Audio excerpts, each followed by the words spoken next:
पश्चिमी उत्तर प्रदेश की सहारनपुर लोकसभा जो बड़ी महत्वपूर्ण है और इस लोकसभा में जितने भी गांव हैं उन सभी गांव में अल्टीमेट ओपिनियन लगातार जाके डोर टू डोर कैंपेनिंग कर रहा है और लोगों से जानने की कोशिश करता है कि इन 5 वर्षों में एमपी फजलुर रहमान जो यहाँ पर पूरे 5 वर्ष तकरीबन पूरे करने जा रहे हैं, उन्होंने किस तरह की परफॉर्मेंस दी है और लोगों का, जनता का, स्पेशली गांव के लोगों का क्या नजरिया है।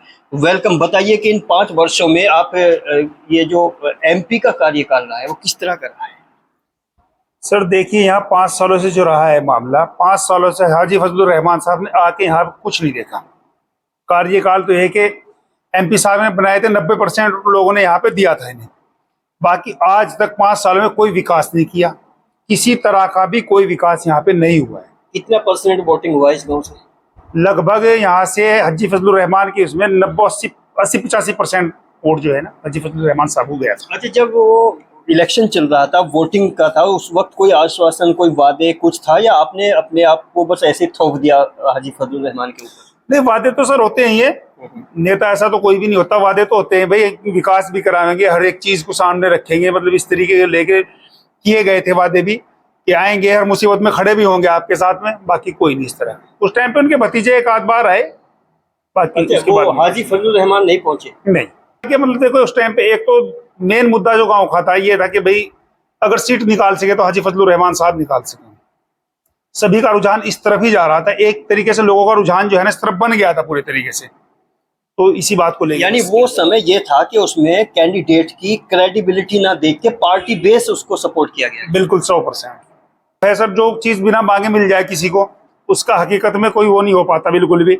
लेकिन इस चीज को तो उन्हें लोगों को भी सोचना चाहिए कि भाई इतना वोट परसेंट करने के बाद में मतलब गांव में जाना चाहिए, मतलब कोई विकास या कोई हिस्सा तो हमारा भी है लोगों का, मतलब वो मिलना चाहिए उन लोगों को। लेकिन कोई विकास, कोई इस तरह का कुछ नहीं हुआ। अच्छा, अगर इमरान मसूद की बात करें और फजलुर रहमान की, तो इमरान मसूद के बारे में क्या नजरिया है? देखिए, अब तक इमरान मसूद साहब बने नहीं यहाँ से लेके। अगर यहाँ से बनते तो कुछ उनके बारे में कहा भी जाता। वैसे दुख सुख में साथ खड़े रहते हैं।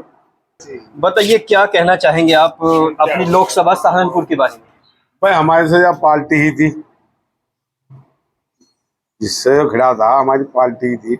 हमने तो और गांव वालों को कहा भाई से और तो जो जीत जा हमारी पार्टी का। आज हम तो इस पर जोर लगा रहे थे पूरे, और आज तक कोई हमें यहाँ दिखाई नहीं दिया।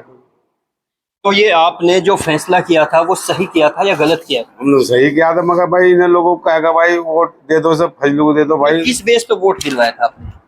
कि भाई सुधार हो जाए गाँव में कुछ नहीं, उस मतलब क्या ऐसी बात लगी फजलुर रहमान साहब की कि आपको लगा कि वास्तव में ये सुधार कर देगा?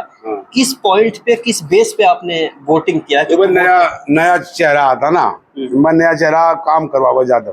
ये किस बेस पे कह सकते हो? जितने गांव में प्रधान बने नए काम करवावा ही है।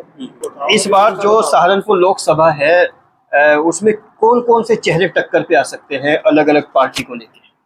सर अभी तो जो भी कैंडिडेट होंगे उसे देख के फैसला लिया जाएगा। जिस तरह का भी होगा, जो भी फैसला होगा, मतलब देखेंगे पहले कैंडिडेट कौन होगा और जो काम करा सके। अच्छा, जैसे पिछली बार धोखा खाया है तो अगली बार धोखा ना खाए, ऐसी क्या रणनीति आपके तो पास? सर बहुत सोच समझ के फैसला होगा, बहुत सोच समझ के वोटिंग की जाएगी आपकी बार।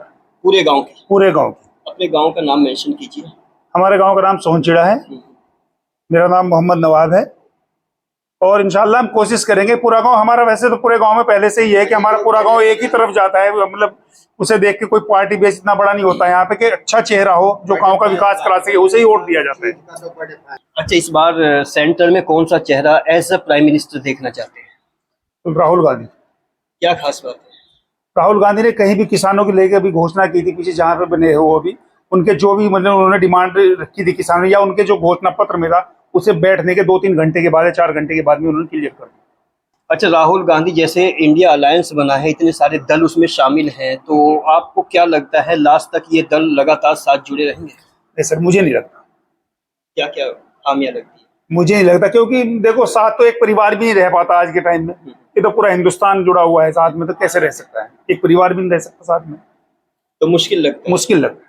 अगर एक साथ किसी वजह से आ भी जाते हैं तो ऐसा नहीं है। राहुल गांधी बहुत समझदार हैं, बहुत ही समझदार नेता हैं, ऐसा नहीं है। और युवा भी है, तो साथ लेके चलने की कोशिश करेंगे अगर हो जाता है। बाकी देश को एक नई दिशा देंगे वो लोग। और जहां तक भी आवाज जाएगी, देखिए मैं तो मेरी अपनी ये है कि मैं कोई कांग्रेस से जुड़ा हुआ नेता नहीं है, लेकिन उनकी एक जो सोच है, क्योंकि राहुल गांधी की उनके मैं इंटरव्यू देखता हूँ और ज्यादातर देखता हूँ, तो उनकी एक बड़ी अच्छी बात लगती है मुझे ये, कि वो जितने भी किसी बात को अगर कहते हैं तो पूरा करते हैं उस बात को।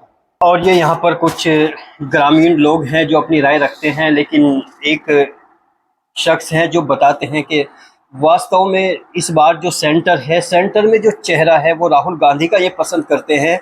और सहारनपुर की जो तस्वीर है लोकसभा की, अब तक जो 5 सालों का कार्यकाल है उनमें कहीं क्लैरिटी नज़र नहीं आई।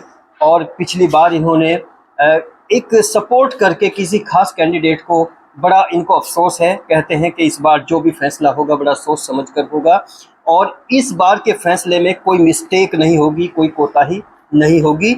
इस रिपोर्ट पर अपनी राय ज़रूर दीजिए, बने रहिए अल्टीमेट ओपिनियन के साथ।